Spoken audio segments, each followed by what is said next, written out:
Hello, good morning everyone. Andito tayo ngayon sa aking munting hardin at ang gagawin ko ngayon dito ay ita-transfer ko tong aking mga tanim. Ito yung tanim ko guys na pichay. Tapos ita-transfer ko to sa isang egg tree. Ang bawat isa transfer ko dito. Ito na guys, tapos na.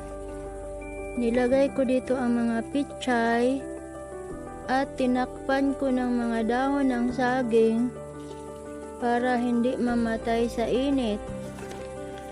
So ayan guys, takpan natin ulit.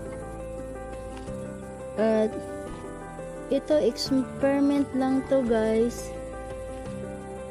kasi di ko pa alam paano magtanim ng pichay.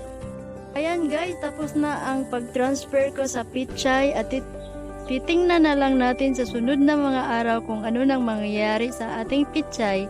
And I'm sure na itra-transfer ko na naman ito doon sa may plot na para lumaki doon. So ayan guys, hanggang dito na lang. Much love and God bless.